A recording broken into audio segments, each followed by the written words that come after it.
Okay, as we move to the final philosopher of this course, it's helpful to think about what we've talked about so far and what the aim of the course was and what we've been doing. Remember, we're diagnosing a problem, nihilism. What's nihilism? The death of God. For Nietzsche, it's the death of God. It's the death of God by modern science. We saw for Heidegger, it's more complicated than that. It's not just the death of God by modern science. It's not that Heidegger disagrees with that. It's not as though science didn't deal some kind of fatal blow to theology and religion, but it's more complicated. There's actually an underlying metaphysics to that, namely the reductionism in modern science and technology. Okay, Kierkegaard, Søren Kierkegaard, a Danish philosopher, 19th century, coming at this from a little bit of a different angle. He sees the problem not so much in science and technology, but in it reminds me of a TV show, well, two things, a TV show called Lost, and then a conversation I had with one of my philosophy mentors. TV show called Lost, if you ever watched this, it was popular about 10 years ago. They kept, every time they would do a recap, so I watched it, streamed it or whatever, or watched all the DVDs, and before then, they would go previously on Lost, and they would always show this one scene where they go, how is it so easy for you to believe? And then the guy goes, it's never been easy. And the idea here is that, and this is where Kierkegaard is coming from, he's saying the problem is faith, and it's always been faith, okay? The problem of nihilism is the problem of faith. Human beings have always been faced with the problem of nihilism, okay? Yeah, now it's a little different, and it's not as though you throw out Nietzsche and Heidegger's insights, and Kierkegaard was actually before both of them. But I think Kierkegaard cuts to the quick of what both of their brilliant diagnoses, which is the problem. Yeah, science can present problems to faith, and reductionism is certainly problematic as we see it especially in the universities where science tries to eliminate the humanities.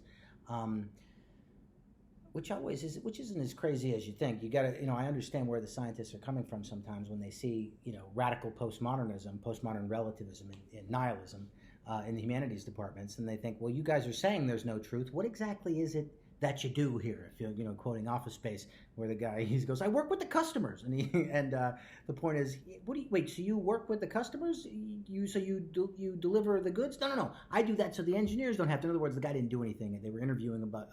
If you ever seen Office Space, they're interviewing this guy about his job. He doesn't do anything, and they're going, what exactly is it that you do here? And I feel like the science professors sometimes are asking the humanities professors, so there's no truth, right? And science is bullshit, and so is what you do. So what is your point exactly? Now, putting that aside for a second, Kierkegaard's point is that the problem of faith has always been difficult for human beings. That's the problem of nihilism. Human beings are faced with a choice where they have to make a leap. Is there a God or isn't there? Is there meaning to life or isn't there? And it comes down to a choice, and we're always going to be presented with that choice. Okay, so the problem is one of faith. I remember asking, this brings me to the second example, and so the first point, it's never been easy to believe. Faith has never been easy. Faith was hard in the first century for different reasons. It's hard now in 2020 for different reasons. It wasn't easier in the medieval period. We'll come back to that in a second, because Kierkegaard is so angry at Christendom. He thinks when everybody believes, nobody believes. When you just go to church and it's people going, I believe in one God, the Father Almighty, drove him crazy, just reciting stuff by rote, memorization, and they didn't really feel it. He's saying what can overcome the problem of nihilism is faith, and a real, genuine faith commitment. Okay, another one, I was talking to a mentor of mine, and I said to him, we were talking about Nietzsche and the death of God and stuff, and I said, yeah, but what about faith? Isn't that always hard? And he looked at me as if he'd never thought of it before. He goes, I don't know. And so this is Kierkegaard's point, that you can talk about nihilism and you can talk about the reduction of the meaning of being to one meaning, but it doesn't change the question, do you believe or don't you believe? Is there a God or isn't there a God? And this is where he's coming from. And his idea is that faith is the key idea here. Real faith, real commitment to something. And he says it in, let me get the book for a second.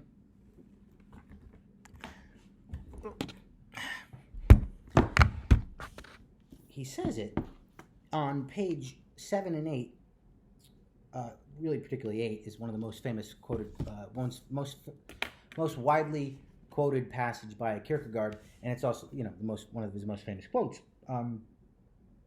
He says on the top of 8, what I really need to get clear about is what I am to do.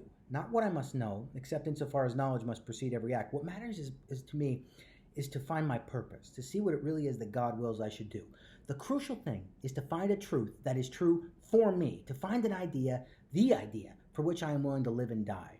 Of what use would it be for me, for the truth to stand before me cold and naked, not caring whether or not I acknowledged it, making me uneasy rather than trustingly receptive? I certainly do not deny that I accept an imperative knowledge and that through it men may be influenced, but then it must come alive in me. And he says here again, well, that's good enough for now. In other words, I need to find my purpose. I need to find my meaning to existence. Now, this can sound obviously very flighty. What's your truth? What's my truth? What's your truth? And he does have a notion, which we'll talk about in the next video, called truth as subjectivity. Now, he doesn't mean truth is subjective. He's not a relativist. But he thinks this. This is the key idea in Kierkegaard. Well, I'll pause the video here, and then I'll get to the key idea in Kierkegaard.